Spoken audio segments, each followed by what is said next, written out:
بسم الله الرحمن الرحيم نحمده ونصلي على رسوله الكريم نحمده ونصلي على رسوله الكريم أما بعد فأعوذ بالله من الشيطان الرجيم بسم الله الرحمن الرحيم اللہ رب العزت نے قرآن میں فرمایا اعوذ باللہ من الشیطان الرجیم قل ان کنتم تحبون اللہ فاتبعونی یحببکم اللہ ویغفر لکم واللہ غفور الرحیم۔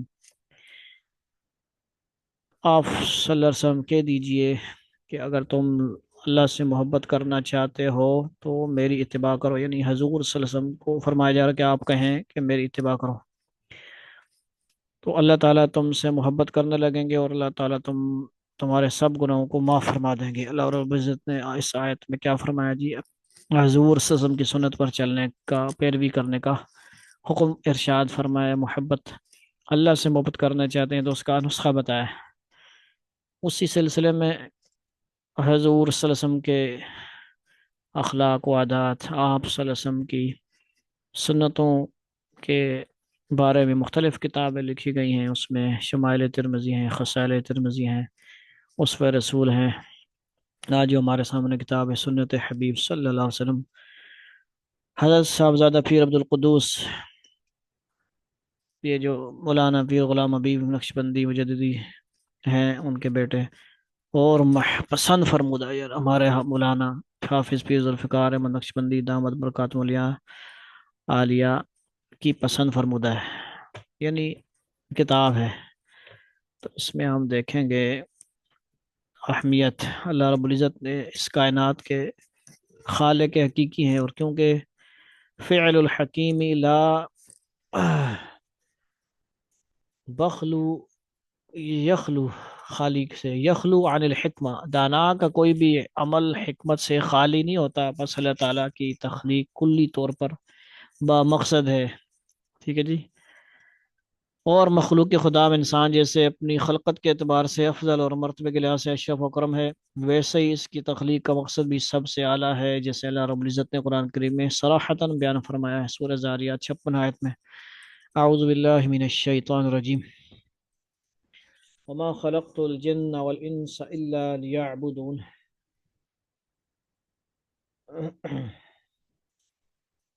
اور میں نے جن اور انسان کو بنایا ہے تو صرف اپنی بندگی کے لیے، اللہ رب العزت کا یہ ارشاد ہے۔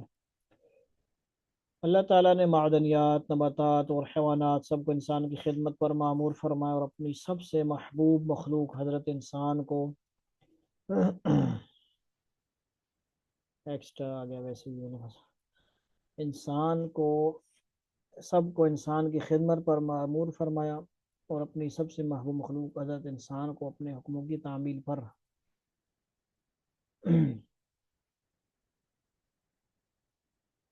پس انسان کی زندگی کا مقصد اللہ رب العزت کی محبت، اسی کی بندگی اور اس کی رضا کا حصول ہے۔ اللہ رب العزت نے کیونکہ اس دنیا کو اپنی بندگی اور رضا جوئی کا میدان بنایا، اس لیے ہمیں 5 حصے اور عقل عطا فرمائی کہ جن کے ذریعے ہم یہاں زندگی گزارنے کے اسباب پر قدرت پا سکیں، اور ساتھ ہی ہم پر یہ عظیم ترین احسان فرمایا کہ اپنے حبیب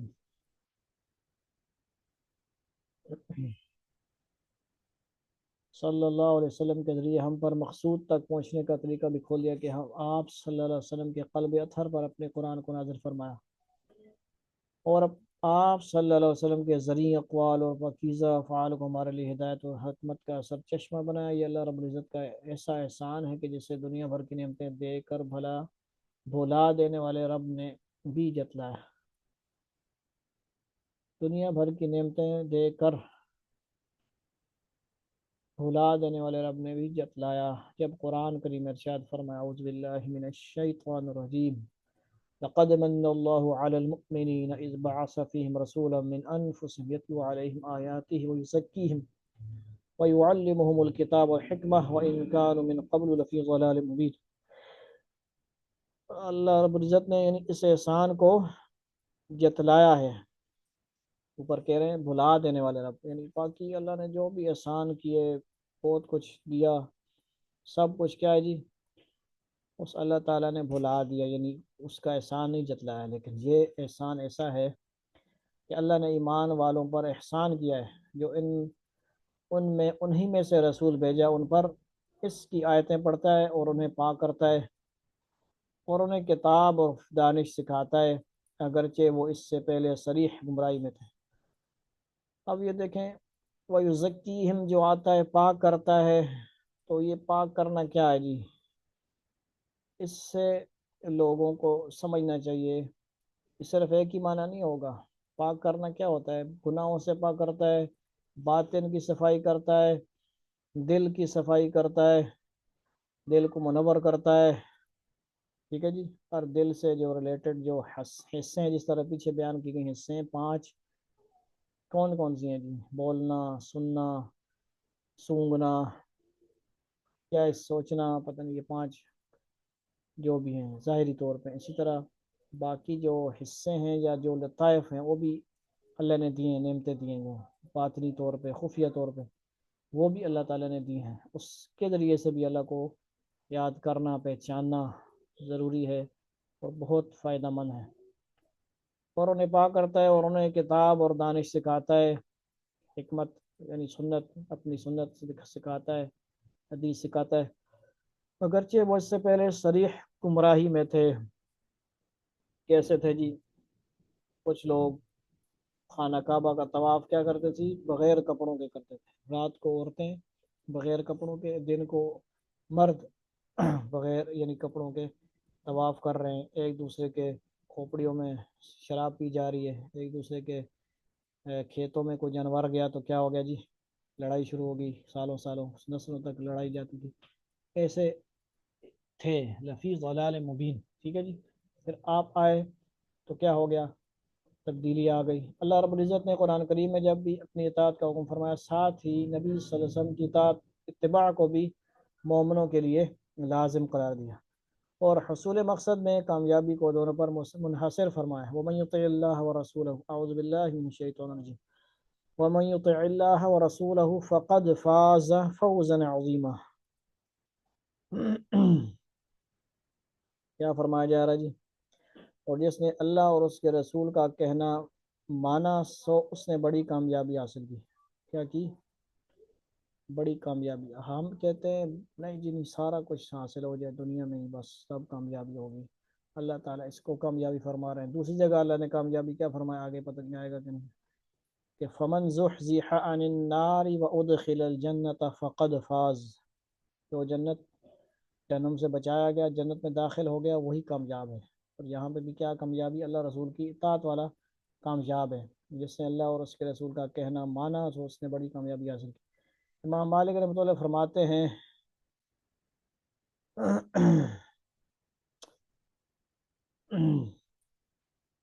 کہ امام مالک رحمۃ اللہ علیہ، یعنی 4 اماموں میں سے ایک بڑے امام امام مالک رحمۃ اللہ علیہ بھی ہیں، ٹھیک ہے جی۔ کیا فرماتے ہیں امام مالک رحمۃ اللہ علیہ؟ فرما رہے ہیں جی کہ نبی صلی اللہ علیہ وسلم کی سنت کشتی نوح کی مانند ہے، جو کشتی نوح میں بیٹھ گیا، کشتی نوح میں بیٹھ گیا، وہ طوفان سے نجات پا گیا۔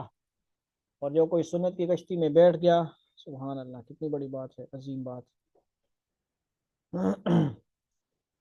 کیا فرماتے ہیں جی امام مالک رحمۃ اللہ؟ فرماتے ہیں کہ نبی صلی اللہ علیہ وسلم کی سنت کشتی نوح کی مانند ہے، جو کشتی نوح میں بیٹھ گیا وہ طوفان سے نجات پا گیا، ٹھیک ہے جی۔ گناہوں کے طوفان سے، ظلمت کے طوفان سے، گمراہی کے طوفان سے، بدعت کے طوفان سے، ٹھیک ہے جی، اور در در ہر جگہ بھٹکنے کے طوفان سے، ہر طوفان سے اللہ تعالیٰ اس کو بچا لیتے ہیں۔ اس طرح نوح علیہ السلام کی کشتی میں بیٹھ گئے نا جو 80 یا 82 لوگ یا جانور، تو حتیٰ کہ شیطان بھی جا کے نا کسی کو گدھے کی دم کو پکڑ کے، بہرحال یہ پختہ بات ہے کہ نہیں، آتا ہے اس طرح، اس کی تحقیق بھی کرنی ہے، تو تحقیق نہ ہو تو ہمیں کہیں نہ کہیں سے تحقیق کرنے کی کوشش کرنی چاہیے، ایسے سنی سنائی باتیں بھی ہوتی ہیں تو شیطان والی بات ہے، ٹھیک ہے جی۔ طوفان سے نجات پا گیا، اور جو کوئی سنت کی کشتی میں بیٹھ گیا وہ دنیا اور آخرت میں نجات پا گیا۔ بے شک نبی صلی اللہ علیہ وسلم ہماری زندگی کے امام ہیں، اور جیسے مقتدی کی نماز اس وقت ہی قابل قبول، جیسے مقتدی کی نماز اس وقت ہی قابل قبول ہوتی ہے جب وہ ہر عمل میں امام کی پیروی کرے، ویسے ہی یعنی امام کے پیچھے چلے نا، یعنی کہ امام سے پہلے ہی سجدہ رکوع کرے۔ ویسے ہی ہم اپنی زندگی میں جو بھی عمل اعمال کریں وہ اللہ تعالیٰ کے ہاں تب ہی مقبول ہوتے ہیں جب ہم نے نبی صلی اللہ علیہ وسلم کی اتباع کی جائے، اور جتنی اتباع کامل ہوگی اتنی ہی ہمارے اعمال کی قبولیت زیادہ ہوگی۔ سنت کی اسی اہمیت کے پیش نظر نبی صلی اللہ علیہ وسلم نے خود فرمایا، ترکتو فیکم امرینی امرینی لن تضلوا ان تمسکتم بہما کتاب اللہ و سنتی۔ میں تمہارے درمیان دو چیزیں چھوڑ کر جا رہا ہوں، اگر تم ان دونوں کو مضبوطی سے تھامے رکھو گے تو کبھی گمراہ نہیں ہوگے، ایک اللہ کی کتاب اور دوسری میری سنت۔ اور بعض دفعہ اہل بیت کا بھی ذکر آتا ہے، ٹھیک ہے جی، ہم اس کو بھی ماننے والے ہیں۔ اہل بیت جو صحیح ہیں، جو صحیح تعلیمات ہیں احادیث میں ہیں ان کی تعلیمات، ٹھیک ہے جی۔ میں تمہارے درمیان دو چیزیں چھوڑ کر جا رہا ہوں، اگر تم ان کو دونوں کو مضبوطی سے تھامے رکھو گے تو کبھی گمراہ نہیں ہوگے، ایک اللہ کی کتاب اور دوسری میری سنت۔ سالکین طریقت کے لیے جن کا مقصود وصل الہی ہے، یعنی سالکین طریقت کا مطلب یہ مشکل لفظ ہے، آپ کو سمجھنا آ رہا ہو۔ سالکین ہم جو ذکر والے ہوتے ہیں، اصلاح والے ہوتے ہیں، وہ سالکین ہوتے ہیں، ٹھیک ہے۔ طریقت کسی کو کہتے ہیں، اسی کو تصوف کو طریقت بھی کہہ دیتے ہیں، تصوف کو تزکیہ بھی کہہ دیتے ہیں، تصوف کو کیا کہتے ہیں، تزکیہ نفس بھی کہتے ہیں، تصوف کو اعمال باطنہ بھی کہہ سکتے ہیں، یہ سارے الفاظ ہیں، ٹھیک ہے جی۔ احسان بھی کہتے ہیں، اسی کو طریقت بھی کہتے ہیں۔ سالکین وہ ہوتے ہیں جو اس طریقت کے چلنے والے ہوتے ہیں، سالک یا سالکین، سالکہ، ٹھیک ہو گیا جی۔ اشہد ان لا الہ الا اللہ وحدہ لا شریک لہ واشہد ان محمدا رسول اللہ، رضیت باللہ ربا وبمحمد رسول الاسلام دینا، رضیت باللہ۔ اللہ اکبر اللہ اکبر اللہ اکبر اللہ اکبر، اشہد ان لا الہ الا اللہ۔ سالکین طریقت کے لیے کہ جن کا مقصود وصل الہی، وصل الہی کا مطلب کیا ہے جی؟ اللہ سے ملنا۔ تو ذکر کرنا، بیعت کرنا ہمارا کیا ہوتا ہے جی؟ نیک بندے کے ہاتھ پر، کہ وہ خود بھی اللہ سے ملنے والا ہو، اللہ کی محبت کرتا ہو، رسول کی محبت کرتا ہو، اللہ سے تعلق اس میں بھی ہو اور ہمارے اندر بھی پیدا کرے، یہ مقصد ہے۔ اور مقصد کوئی نہیں ہے کہ وہ بدعات کی طرف بلاتا رہے، اپنی پوجا کرواتا رہے، صحیح جی۔ اس کے کیا بتائیں، اللہ تعالیٰ کو وصل الہی، وصل کیا ہے، کس کا ہے، فارسی کا لفظ ہے۔ اللہ اکبر اللہ، حول ولا قوة الا بالله، لا حول ولا قوة الا بالله، لا حول ولا قوة الا بالله۔ وصل الہی ہے، اتباع سنت کی اہمیت اور بھی زیادہ ہے۔ امام ربانی مجدد الفسانی رحمۃ اللہ علیہ نے اتباع سنت کے 7 درجے بیان فرمائے ہیں۔ ہمارے جو مکتوبات پڑھے جاتے ہیں سیشن کے اندر، وہ انہی کے مکتوبات، ان کو سرہندی بھی کہتے ہیں، مجدد الفسانی سرہندی امام مجدد، ٹھیک ہے جی۔ بہت سارے لوگوں نے ان کے بارے میں بھی ترتیب الٹی سیدھی باتیں کی ہوئی ہیں۔ تو یہ تصوف کے امام کہتے ہیں ان کو، اپنے دور کے امام، ٹھیک ہے جی۔ مجدد الفسانی رحمۃ اللہ علیہ نے اتباع سنت کے 7 درجے بیان فرمائے، جن میں سے پہلا درجہ نبی صلی اللہ علیہ وسلم کی ظاہری سنتوں کی اتباع، کیا ہے جی، ظاہری سنتوں کی اتباع، اور دوسرا نبی صلی اللہ علیہ وسلم کے باطنی اور صاف کے اپنانے کی محنت ہے، ٹھیک ہو گیا جی۔ ہم نبی صلی اللہ علیہ وسلم کی سنت ظاہرہ کے بھی قائل ہیں، مانتے ہیں، اور آپ صلی اللہ علیہ وسلم کے باطنی اعمال کے بھی قائل ہیں، باطنی اور صاف کے اپنانے کی بھی محنت ضروری ہے۔ جو سالک مقصود حقیقی تک وصول کے لیے قدم بڑھاتا ہے، وصول مطلب مقصود حقیقی کیا ہے جی؟ اللہ تعالیٰ سے ملنا، اللہ تعالیٰ کی محبت حاصل ہو جانا، درجہ ایسا حاصل ہو کہ جس طرح حدیث میں آتا ہے، ان تعبد اللہ کانک تراہ فإن لم یکن تراہ فإنہ یراک، ایسی نماز پڑھو، ایسی نماز پڑھو کہ گویا تم اللہ کو دیکھ رہے ہو، یا ایسی پڑھو کہ وہ تمہیں دیکھ رہا ہے۔ اگر ایسا نہ ہو، دونوں میں سے کوئی درجہ تو حاصل ہو جائے، تو یہ مقصود ہے نا جی، ٹھیک ہے جی۔ اب اللہ کو دیکھا نہیں جا سکتا، اس لیے اللہ والے اللہ کے نام کو دیکھنے کی مشق کرواتے ہیں، جس طرح ماشاءاللہ ممبرز کو نظر آتے بھی نہیں بھی آتے، صحیح ہو گیا۔ یہ دوسری بات ہو گئی۔ مقصود جو سالک مقصود حقیقی تک وصول کے لیے قدم بڑھاتا ہے، وہ اپنے ظاہر کو نبی صلی اللہ علیہ وسلم کی سنتوں سے مزین کرتا ہے، اور اس کے جسم کا جو عضو سنتوں کے تابع ہو جاتا ہے اور اللہ رب العزت کے لیے محبوب بن جاتا ہے۔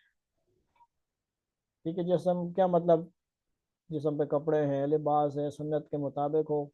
اب عورتیں ہیں، عورتوں کا لباس کیا ہوگا جو؟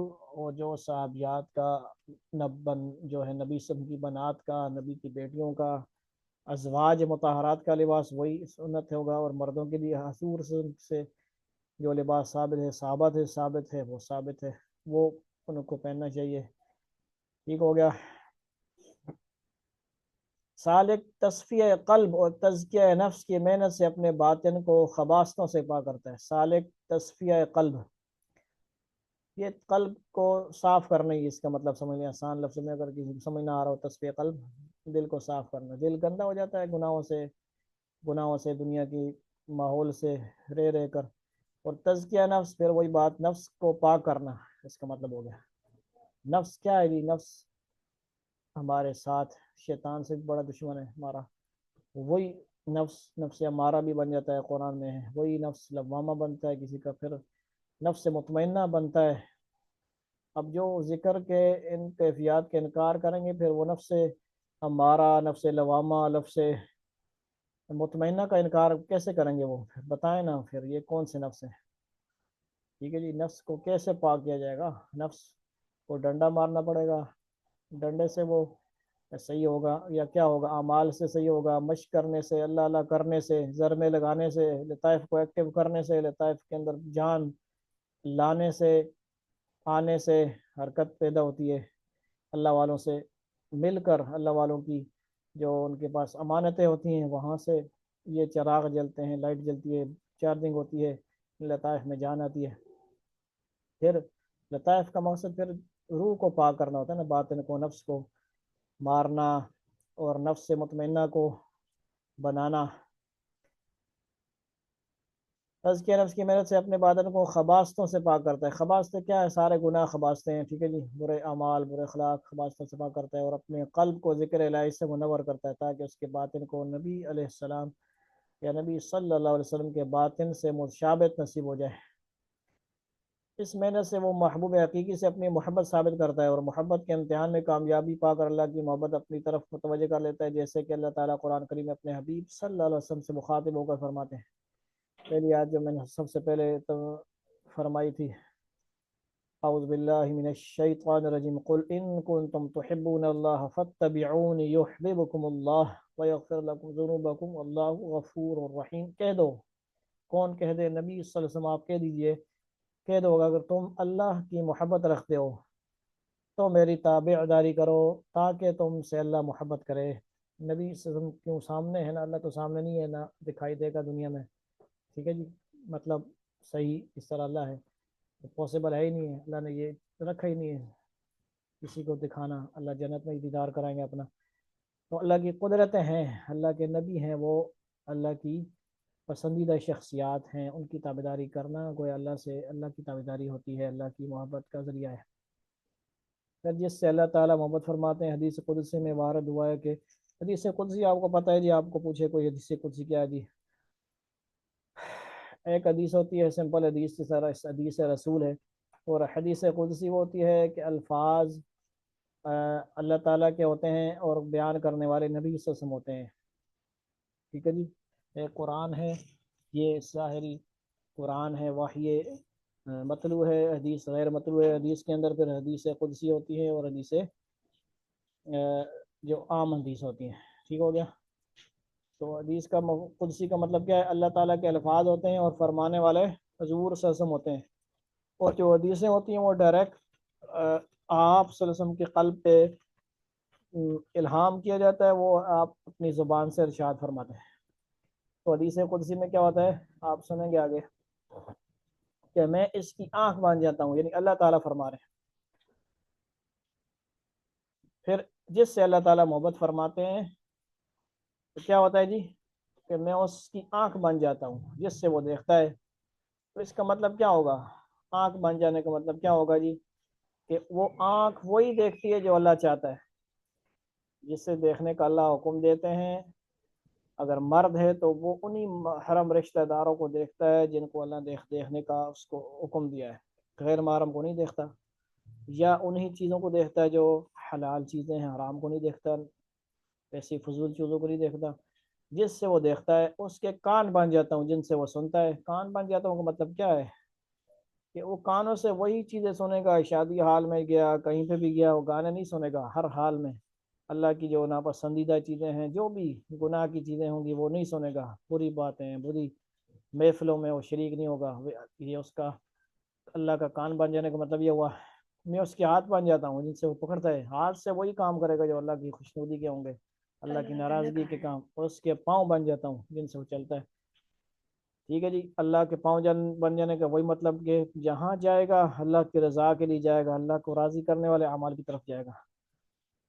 یہی وصل الہی کا وہ مقام ہے کہ جس پر انسان کا ہر عضو بے ساختگی سے اللہ تعالیٰ کی مرضی کے مطابق عمل کرتا ہے، بلکہ انسان کے جذبات، خیالات اور خواہشات سب اللہ تعالیٰ کی رضا کے تابع ہو جاتے ہیں۔ یہی قلب سلیم، قرآن میں بھی آیا ہے قلب سلیم کا ذکر، اور نفس مطمئنہ قرآن میں بھی ہے، کا وہ مقام ہے کہ جس پر شریعت کی حقیقت نصیب ہو جاتی ہے اور انسان بندگی کا حق ادا کرنے کے قابل بن جاتا ہے۔ یہاں پہ مشکل کچھ الفاظ ہیں، لیکن میں بہت کوشش کر کے آسان کرنے کی کوشش کر رہا ہوں۔ جو شخص اتباع سنت کے ذریعے اللہ تعالیٰ کا محبوب بن جاتا ہے، اسے مزید ایک انعام بھی ملتا ہے۔ حدیث مبارکہ کے مطابق اللہ تعالیٰ جبرائیل علیہ السلام سے فرماتے ہیں کہ اے جبرائیل علیہ السلام، میں اس شخص سے محبت کرتا ہوں، تم بھی اس سے محبت کرو، تو جبرائیل علیہ السلام بھی اس سے محبت کرنے لگ جاتے ہیں۔ پھر جبرائیل علیہ السلام باقی فرشتوں میں جا کر اعلان کرتے ہیں کہ اے فرشتوں، ایک کی جماعت، اللہ تعالیٰ اس شخص سے محبت فرماتے ہیں، اور میں بھی تم سب بھی اس سے محبت کرو، تو تمام فرشتے بھی اس شخص سے محبت کرنے لگ جاتے ہیں۔ پھر یہ فرشتے تمام مخلوق میں اعلان کرتے ہیں کہ مخلوق اللہ تعالیٰ اور اس کے فرشتے اس شخص سے محبت کرتے ہیں، تم سب بھی اس سے محبت کرو، حتیٰ کہ اس شخص کے لیے مخلوق میں محبت اور قبولیت رکھ دی جاتی ہے۔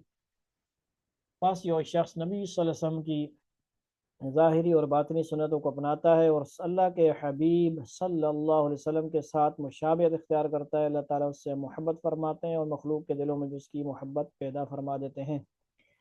پھر ایسا شخص اللہ کا بھی مقبول بندہ بن جاتا ہے اور مخلوق میں بھی اسے قبولیت نصیب ہو جاتی ہے، اور وہ دوسروں کے دلوں میں محبت الہی کی شمع جلانے والا بن جاتا ہے۔ بے شک فقد فاز فوزا عظیما، اس نے بڑی کامیابی حاصل کر لی۔ بس مقصود کے حصول کی ابتدا نبی علیہ السلام کی روشن سنتوں کی اتباع سے ہوتی ہے۔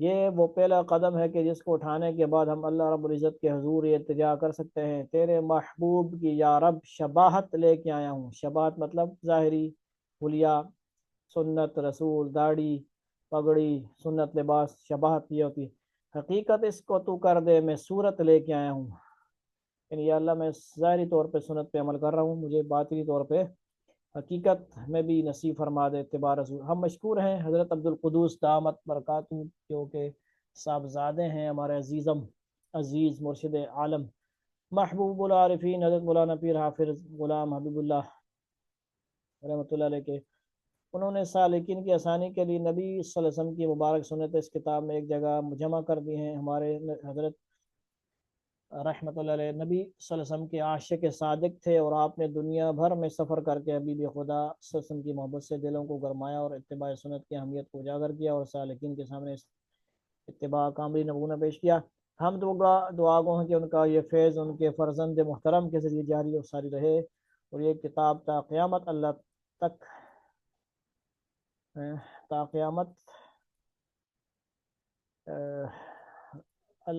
راہ تلاش کرنے والوں کے لیے مشعل راہ بنے، آمین۔ وآخر دعوانا الحمدللہ رب العالمین۔ دعا کو یہ تمہید ہوتی ہے کتاب کی شروع کرنے کی۔ اب مزید آگے نحمد صلی علی رسول الکریم، اللہ جل شانہ کا پسند فرمودہ اور کامل دین جو دنیا کے تمام ادیان کو منسوخ کرتا ہے، وہ رہتی دنیا تک کے لیے ایک راہ ہدایت ہے۔ منسوخ کرتا ہے مطلب کیا ہے؟ آج کل کچھ لوگ اپنی انجیل وغیرہ کو، اپنی کتابوں کو بھی نا وہ کلام کہہ رہے ہوتے ہیں۔ کلام ہمارا صرف قرآن ہے۔ اس دین کو ہمارے پیارے حبیب صلی اللہ علیہ وسلم نے بے پناہ جسمانی تکالیف اور اذیتوں اور صعوبتوں حتیٰ کہ راہ جہاد میں دندان مبارک شہید کروا کر اور طائف کی وادی میں خون تک بہا کر اللہ رب العزت کی مخلوق تک پہنچایا۔ ان کے بعد خلیفہ اول حضرت ابوبکر صدیق رضی اللہ عنہ سمیت تمام خلفائے راشدین، صحابہ کرام، تابعین، تبع تابعین اور محدثین و فقہاء کرام نے شبانہ روز محنت کر کے آنے والی نسلوں تک اس دین کو پہنچایا۔ اللہ تعالی ہمارے اسلاف کی ان کوششوں اور کاوشوں کو قبول فرما، آمین، بجاہ سید المرسلین صلی اللہ علیہ وسلم۔ حضور نبی کریم صلی اللہ علیہ وسلم کی زندگی ہمارے لیے ایک مکمل اسوہ حسنہ اور مثالی نمونہ ہے۔ چنانچہ اللہ تعالیٰ قرآن پاک میں فرماتے ہیں، لقد کان لکم، اعوذ باللہ السمیع العلیم من الشیطان الرجیم، لقد کان لکم فی رسول اللہ اسوۃ حسنہ، بے شک تمہارے لیے رسول اللہ کی زندگی میں ہر معاملے میں بہترین نمونہ ہے، صلی اللہ علیہ وسلم۔ وما، اور دوسری جگہ ارشاد ہے، وما آتاکم الرسول فخذوہ، وما آتاکم الرسول فخذوہ وما نہاکم عنہ فانتہوا، جو رسول صلی اللہ علیہ وسلم تمہیں دیں وہ لے لو، یعنی جو حکم کریں وہ کرو، اور جس سے روکے اس سے رک جاؤ۔ اس واضح حکم کو ہمارے اکابر نے حرز جان بنا کر بے پناہ محنت اور ریاضت سے اس آیت پر کما حق و نہ صرف عمل کیا بلکہ تحریر و تقریر کے میدان میں بھی ہر سنت کو خوب کھول کر ہم تک پہنچایا۔ اللہم وفقنا منہ، اللہ تعالیٰ کا کروڑہا بارہا شکر ہے کہ اس نے عاجز کو یہ توفیق بخشی کہ آج یہ سنتوں پر مشتمل کتاب آپ کے ہاتھ میں ہے، الحمدللہ رب العالمین۔ یہ بات اظہر من الشمس ہے کہ آج کا مسلمان بے سکونی، انتشار اور بے چینی کا صرف اس لیے شکار ہے کہ اس نے حضور صلی اللہ علیہ وسلم کی تعلیمات بالخصوص سنت مبارکہ کو پس پش ڈال دیا ہے۔ آج بھی امت مرحومہ زوال سے عروج، پستی سے بلندی، ذلت سے عزت، بے چینی اور بے سکونی سے راحت اور سکون پا سکتی ہے اگر وہ پیارے حبیب صلی اللہ علیہ وسلم کے مبارک راستے پر واپس آ جائے۔ جو سعادت مند مسلمان حضور صلی اللہ علیہ وسلم کی کامل اتباع اس دور میں بھی شروع کرے گا، خالق ارض و سما اس کو دنیا اور آخرت میں چمکائیں گے، جس طرح خالق کائنات نے صحابہ کرام